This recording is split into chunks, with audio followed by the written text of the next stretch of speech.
Assalamualaikum warahmatullahi wabarakatuh. Selamat datang di channel aku Ajeng Septin.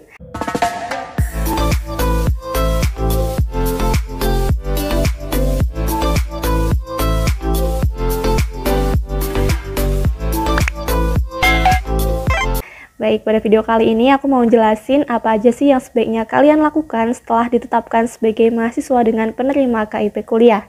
Namun sebelum itu kalian juga harus tahu ya bahwasanya untuk waktu atau jadwal penetapan KIP kuliah di setiap kampus itu berbeda-beda.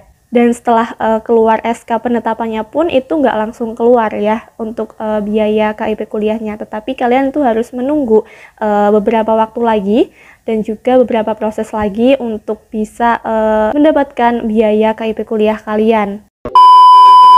Oke, sekarang kita bahas tentang apa aja sih yang sebaiknya kalian lakukan setelah dinyatakan atau ditetapkan sebagai mahasiswa dengan penerima KIP kuliah. Yang pertama, kalian silahkan tunggu dan juga rajin-rajin untuk membuka website KIP Kuliah Kemdikbud. Di halaman beranda, di situ tuh nanti ada keterangan sampai mana sih proses pencairan KIP kuliah kalian. Biasanya untuk rentang waktunya itu sekitar 2 bulan setelah kalian ditetapkan, kalian akan mendapatkan biaya hidup untuk kuliah kalian dari KIP kuliah. Untuk prosesnya sendiri itu ada 3 ya. Yang pertama itu penetapan oleh kampus. Nah, penetapan oleh kampus ini tuh dilaksanakan atau biasanya ditetapkan saat kalian itu pertama kali masuk menjadi mahasiswa. Jadi hari pertama kali kalian kuliah itu biasanya akan dijadikan waktu untuk penetapan KIP kuliah.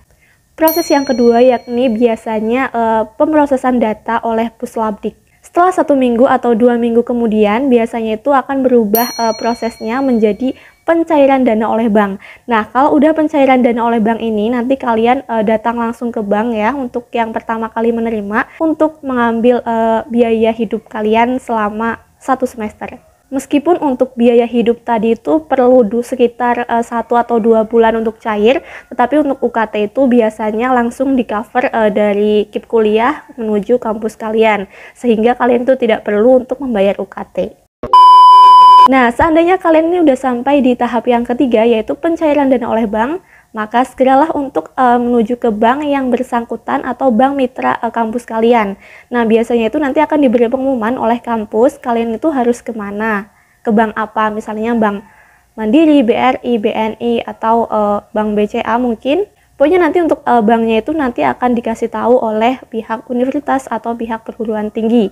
Selain itu, untuk mencairkan biaya hidup pertama kalian juga diinformasikan untuk membawa beberapa berkas dari kampus ke bank tersebut. Seperti misalnya ada SK dari rektor yang di situ tuh menjelaskan nama-nama siswa yang ditetapkan sebagai penerima KIP kuliah tahun bersangkutan. Yang kedua, kalian juga harus membawa yang namanya surat keterangan mahasiswa. Nah, biasanya kalau mahasiswa baru itu kan belum punya KTM ya. Nah, itu pakai surat keterangan mahasiswa. Nanti itu untuk formatnya semuanya itu tuh dikasih dari kampus kalian. Jadi kalian tinggal ngeprint aja dan membawanya ke bank yang bersangkutan. Selanjutnya yang harus kalian bawa yaitu KTP. KTP kalian bawa yang asli dan juga yang fotokopi. Nah, untuk informasi apa aja yang dibawa ini biasanya itu udah diinfokan dari kampus.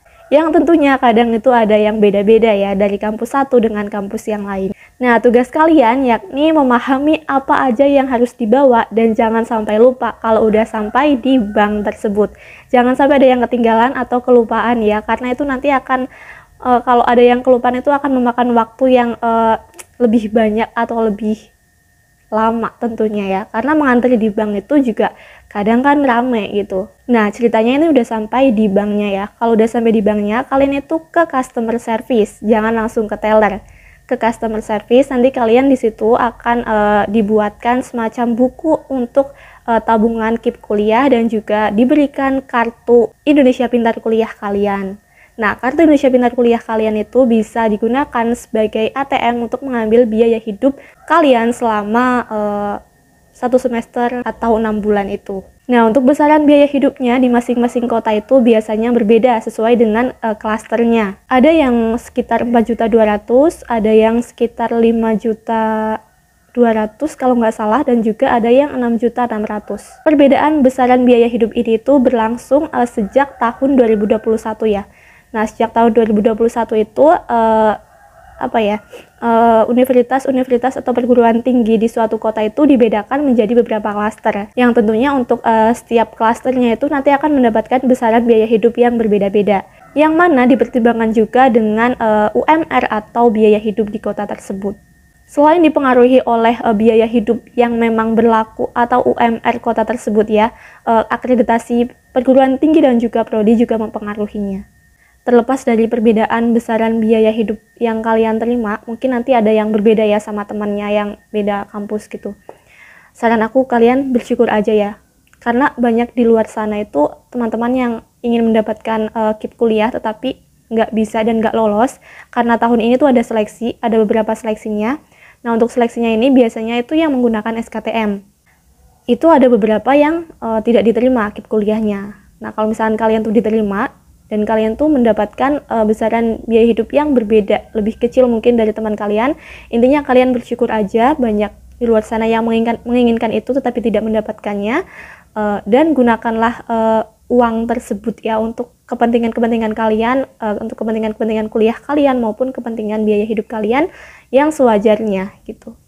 Intinya cukup nggak cukup, cukupkan gitu. Baiklah, itu saja yang dapat aku sampaikan di video kali ini. Apabila kalian ada pertanyaan, kalian bisa DM aku di IG aku atau tuliskan pertanyaan tersebut di kolom komen. Banyak kekurangan dan kesalahan, mohon maaf. Sekian, wassalamualaikum warahmatullahi wabarakatuh.